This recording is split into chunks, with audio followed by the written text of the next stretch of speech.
Ô Everton, você tem a notícia ou a informação, então, que os jogadores que foram, que não estiveram contra o Fortaleza no Palmeiras irão jogar? Porque estava lendo aqui retornos importantes, né?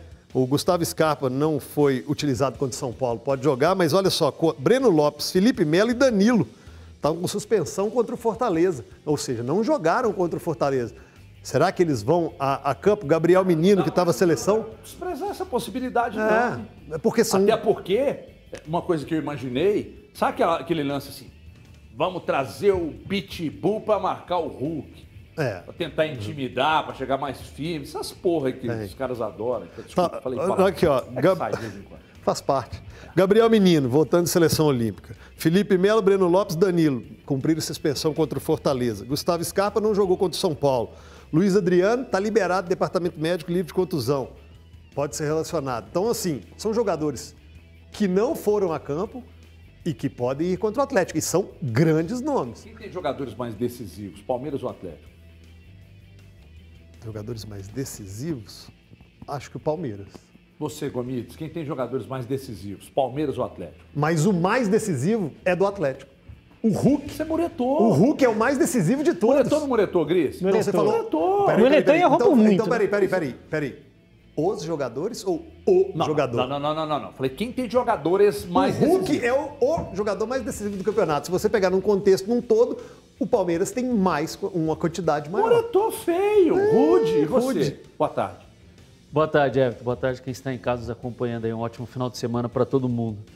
Eu não sei nem se dá para colocar no plural, assim como você colocou. Pois é. Muretou feio. São times que jogam de maneira bem diferente, né, Everton? Hoje o Atlético tem um jogador mais decisivo que o Palmeiras não tem.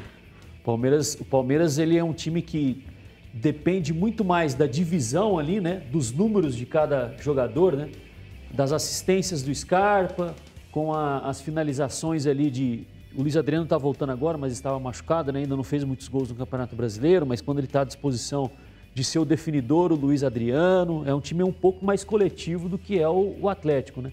Divide ali a responsabilidade mais com o Rafael Veiga. Dudu, Rony. Dudu tá voltando agora. O Rony tá de contusão também, né? Mas por exemplo, o Rony foi titular contra o São Paulo, mas não jogou contra o Fortaleza, por exemplo, né? Contra o Fortaleza, o Abel tinha várias baixas por suspensão e lesão, né? Como vai ter agora o Renan, zagueiro que joga pela esquerda, né? Se joga com 3 zagueiros, tá fora por suspensão. O Vitor Luiz, que poderia ser um ala pela esquerda, também não joga. Pode ter o Piquerez estreando, né? Jogador contratado. Hoje o Atlético tem um jogador mais decisivo que o Palmeiras, que é o Hulk. Mas eu diria que até pelo tempo de trabalho do Abel Ferreira, Everton, para mim, coletivamente, o Palmeiras é um time mais interessante. E você, menino Gris? Não, peraí. Valor. Obrigado, Gil. Sim, tá a mesma você acha coisa. o Palmeiras um time mais interessante? Não, coletivamente eu acho um time melhor do que o Atlético. Coletivamente. Você, Gris? Põe seu lado atleticano agora para funcionar, vai. A distância da capacidade de decisão dos jogadores do Atlético é igual à capacidade coletiva dos dois times nesse momento. Se equivalem por conta disso.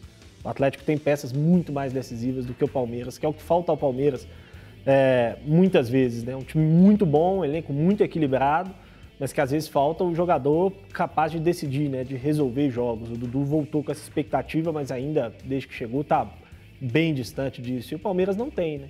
Roda muito ali as peças de ataque. O Rony fez um 2020-21, né? Muito bom, mas nessa temporada ainda não conseguiu jogar tanto. O Daverson chegou, um jogador que oscila muito. O Luiz Adriano tem sofrido muito com a parte física, né? Tanto que esteve até perto de deixar o Palmeiras. O Wesley é um jogador também de muita oscilação. Os homens de frente do Palmeiras oscilam muito, né? O William, que é um jogador que eu gosto muito, mas que também é um jogador que, ao longo da carreira como um todo, oscilou muito, né? Mas, enfim, coletivamente é um time muito forte, né? O Palmeiras é um time muito bem treinado, um time com muitas alternativas, um time que roda muito, né? Muda muito a maneira de jogar. Chegou a usar bastante 3 zagueiros nessa temporada, não tem jogado mais com 3 zagueiros desde a saída do Vinha, principalmente. Mas, enfim, Everton, vai ser um duelo muito difícil. Uma pena, de novo, né? Acho que é possível que na segunda eu faça aqui pela 3ª vez já nesse Campeonato Brasileiro a lamentação de termos tido um jogo de 2 ótimos times com muitos desfalques, né? Porque eu até acho que não vão poupar muito Atlético e Palmeiras, nenhum dos dois, porque o jogo vale muito, né? Essa vitória do final de semana pode ter um peso bem importante no campeonato. O Palmeiras pode retomar a liderança, o Atlético pode abrir uma vantagem que vai permitir a ele um pouco mais adiante, talvez manejar melhor, né, o calendário. E aí, infelizmente, talvez a gente não tenha de novo aí os 22 titulares, né, que aumentariam ainda mais o nível do jogo. Mas, enfim, vai ser um jogo bem interessante no final de semana, estou muito curioso para ver, porque o Atlético vive uma fase muito boa no Campeonato Brasileiro, na temporada, vem de uma sequência de vitórias bem legal, e o Palmeiras também é um time muito sólido, né? O Palmeiras é um time muito sólido. Eu falei no meu Twitter na terça-feira, né, que foi o jogo do Palmeiras com o São Paulo, me chama muito a atenção a capacidade mental do time do Palmeiras. Para mim, nessa área do jogo, é o time mais forte do país. Eu não sei até que ponto isso é mérito da comissão técnica e até que ponto isso é uma característica mesmo dos jogadores que estão lá, a gente nunca vai conseguir mensurar, né, sem estar trabalhando no dia a dia. Mas o Palmeiras é um time muito difícil de você rodar a faca nele, né? É um time que normalmente, quando vive um momento difícil do jogo, abaixa suas linhas, controla ali aquele momento, passa a sustentar um pouco melhor para depois ir melhorando. Isso aconteceu contra o São Paulo, né? Na terça-feira, o São Paulo fez um gol, começou a pressionar muito o Palmeiras abaixou as linhas, foi acalmando, esfriou um pouco o jogo, e aos poucos foi melhorando, até conseguir o gol de empate. Então, mentalmente, é um time muito forte, além de ser muito bem preparado. Abel. Acho que pode ser, mas com o Luxemburgo não era assim. Com o Luxemburgo a gente não tinha essa... o Palmeiras... É muito diferente o Palmeiras do Luxemburgo para o Palmeiras do Abel. Pelo menos eu consigo ver... Não, sim, é bem diferente. Mas assim, eu acho que é difícil para a gente mensurar o quanto essa parte mental ela é mérito da comissão e o quanto ela é dos jogadores ali mesmo, né? Às vezes até o momento pessoal de cada um. Mas o Atlético também não tem se desesperado, mesmo quando o adversário pressiona. Não. Tanto que eu tenho perguntado sistematicamente a vocês sobre o Atlético que tenta fazer o jogo à maneira que lhe é conveniente. Nós vamos falar disso daqui a pouco. É só porque a diferença que eu acho é porque a gente viu pouco esse Atlético ainda em apuros, né? Em apuros mesmo, assim, em situação complicada. A gente viu menos do que o Palmeiras.